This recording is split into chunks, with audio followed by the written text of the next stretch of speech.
welcome to Sourcing in Procurement and Supply. Unit 3, the Tendering and Selection Process Content. This unit will help us appreciate the processes involved in tendering and the selection of suppliers. In procurement, there are laid down procedures for tendering, supply selection, as well as awarding contracts to the most qualified suppliers. And then we are going to go through all these processes in this very unit, the Unit 3. So let's get into the Section 1, Quotation and Tender. By the end of this section, we should be able to explain specification and identify the types of specification, distinguish between request for quotation and request for proposals, prepare and respond to quotations or tenders by potential suppliers, and develop exclusion, selection, and award criteria. Quotation implies a fixed price offered to a customer in response to a proposed purchase or notice of purchase. It can also be defined as the formal statement of promise submitted by potential suppliers in response to a request for quotation to supply goods and services required by a buyer. Simply put, quotation is a document setting out the estimated cost of goods and services, and they are used for small value and readily available items. Anytime the buying organization wants some requirements, which of course are of low value. So making reference to our project's positioning metrics, we can say the non-critical items or the non-routine items, the items with low supply risk and also low profit impact to the buying organization. Those items are what we will classify as low value items here. So anytime the buying organization wants something, a requirement of this nature, they just have to go through their supplier approved list, what we explained in the previous unit, right? So they go to their supplier approved list and look for pre-qualified suppliers of the particular requirements we need and issue them or send them the request for quotation document stating the requirements they need as well as quantity and some other terms the buying organization will come up with without stating the price. And in response to this request for quotation document, the supplying organization, the suppliers, will then respond with the quotation document itself, saying, yes, indeed, we can supply you with this requirement that you want at this price. Then the buying organization will, of course, go through this quotation document with their criteria, the pre-qualified criteria, the criteria they're looking out for in the supplier they want. And then finally, award their contract to the best qualifying supplier. So what we have to understand here is that the request for quotation document is the document sent by the buying organization to their suppliers. So they are requesting the suppliers to submit their quotation.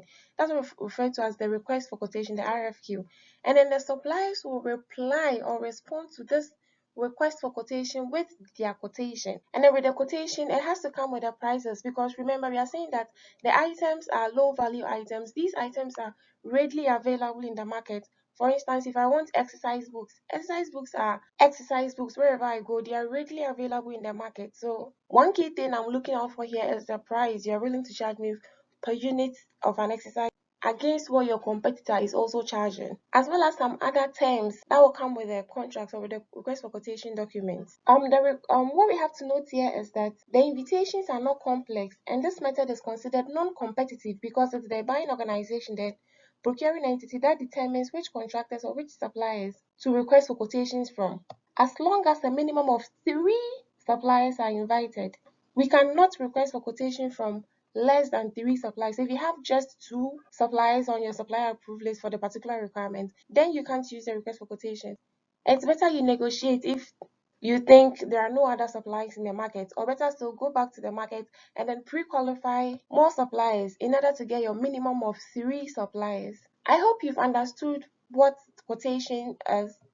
And then when we say quotation and request for quotation, the differences between the two. The request for quotation is issued by the buying organization to the suppliers, and then the suppliers will respond to the request for quotation with a quotation. We now move to tender. The tender, invitation to tender, you can use the same explanation, the same understanding you have for the quotation, request for quotation to explain this. So the invitation to tender is issued by the procuring entity, the buying organization, to their suppliers, and then the suppliers will respond to this invitation to tender with their tender document. One main difference between the quotation and tender, or the invitation to quotation, invitation to tender, is that the quotation is used for fixed price, low value items, right? Whereas the tender is used for high value goods and works. So in procurement, we procure goods, works, and services, right? So quotation, we use the quotation for low value goods, whereas we use the tender for high value goods and works. So for the high value goods here, we can use the project's positioning metrics to be the critical items in the project's matrix, which has high supply risk as well as contribute high profit impact to our profit margin. Another difference between the two is that quotation is considered a non-competitive method, but then the tender, invitation to tender, is a competitive method.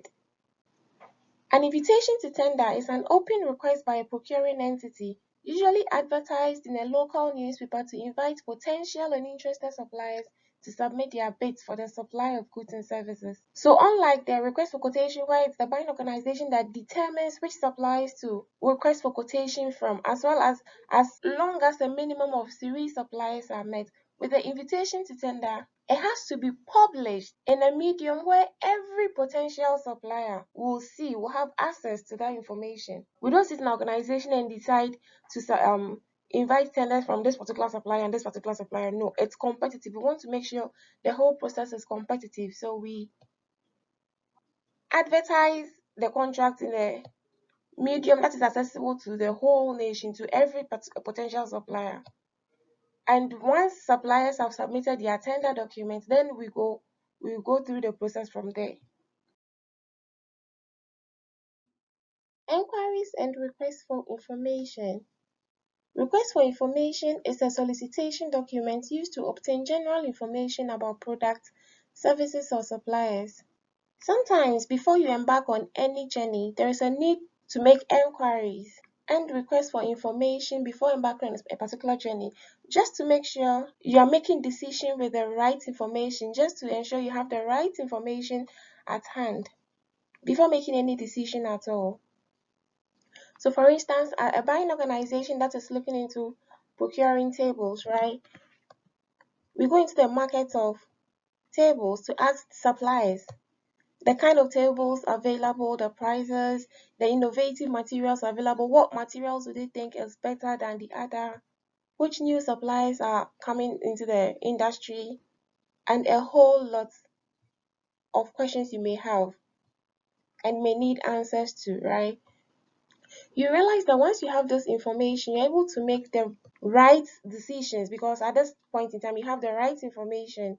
You don't just sit in your office and assume anything is going on in the market and then make just any decision. You make inquiries and requests for information. This request for information is an information request, not binding on either the supplier or the purchaser, and is often used prior to specific requisitions for items. As you guys may have learned in your business law 1 and 2, request for information does not amount to a contract. The fact that I'm asking you for information, I'm requesting for information from you, does not mean I am coming to buy from you. And the same way as a supplier, the fact that I'm supplying you with the information you are requesting for does not mean when you later make up your mind to buy, I am going to sell to you. The request for information is not binding on either party. It's not binding on either the buyer or the supplier.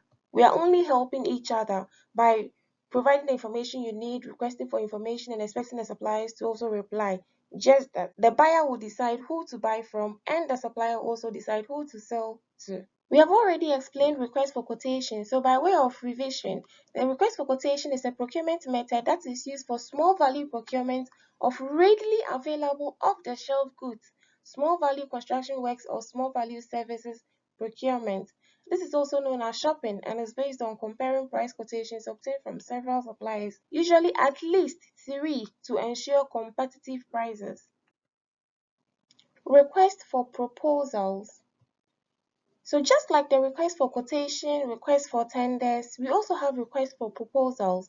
So this request for proposal is a document that will be issued by the buying organization to their providers, in which the providers will respond with the proposals. So the request for proposal is issued by the buying organization to the providers, and the service providers will respond with their proposals.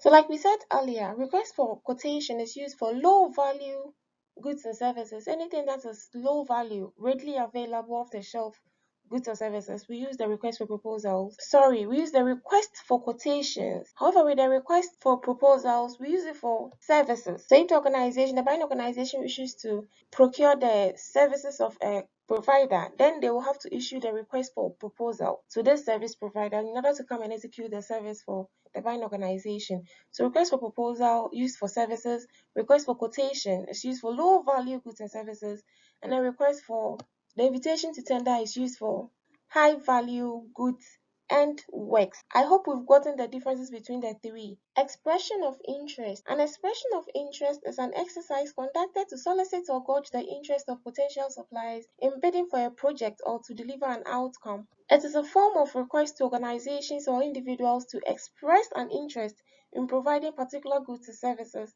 entering a lease agreement or other commercial agreement.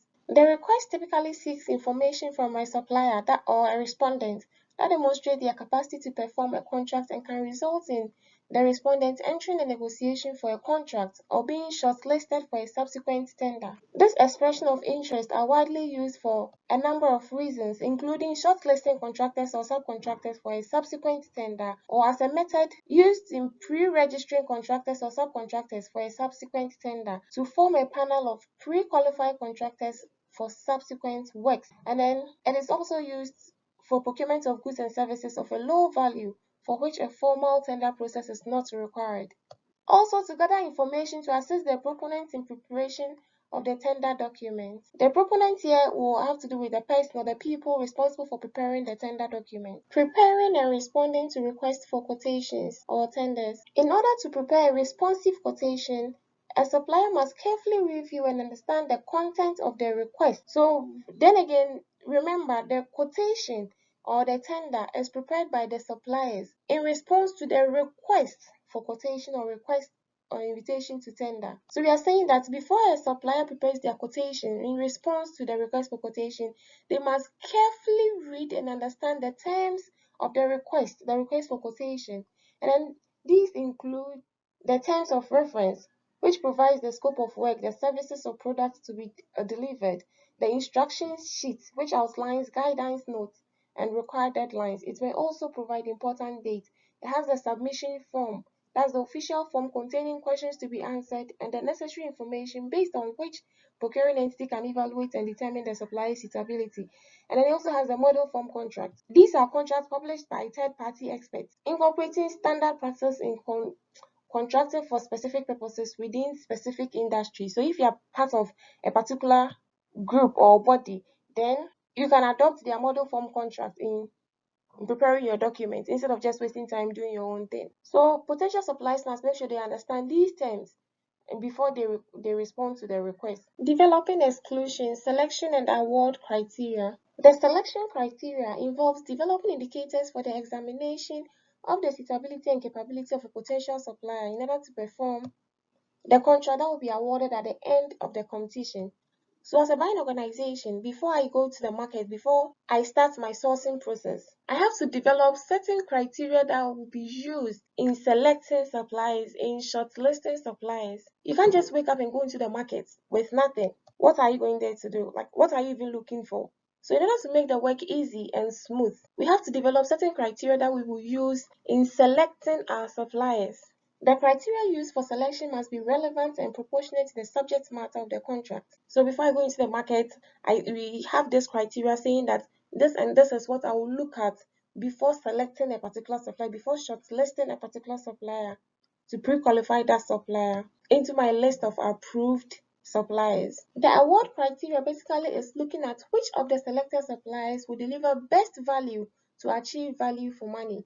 So now that we've shortlisted some suppliers, we've selected some suppliers from the lot. Which of these suppliers is going to offer best value, the best solution to our problem at hand? One thing we have to note is that the selection criteria focuses on the suppliers, the bidders. However, with the award criteria, it's focused on the bid or the tender document itself. So with the selection criteria, it assumes that no supplier has selected their bids yet, right? So we are looking at the suppliers to select.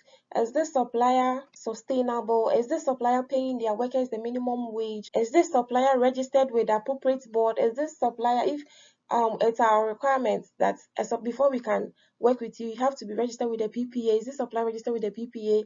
Is this supplier paying their taxes? Does this supplier have this particular amount in their account as we speak? Like it focuses on the supplier, it focuses on the bidder, the supplying organization. That's what we focus our selection criteria on mostly. However, with the award criteria, we are focusing on the tender documents that the suppliers have submitted. Now that we've gone through the selection criteria, we are certain that these suppliers, the shortlisted suppliers, pay their minimum wage, they have the amount or the money we are looking out for, they have the petty or the basic things we need to form a contract, they have all those things at hand. So now we are coming to look at the documents they have submitted in order to ascertain which of the selected suppliers will deliver best value. So the award criteria will identify which of the eligible tenderers will deliver best value for money for the organization based on the most economically advantageous tender, depending on the criteria agreed by the procuring entity. Finally, we have the exclusion grounds. There are circumstances in which a bidder or a supplier will be excluded from the procurement process, and there are also circumstances in which you may determine on a case-by-case basis which tenderer or which supplier should be excluded. So these circumstances or criteria sets are also referred to as the exclusion grounds. In summary, we have defined quotation and tenders.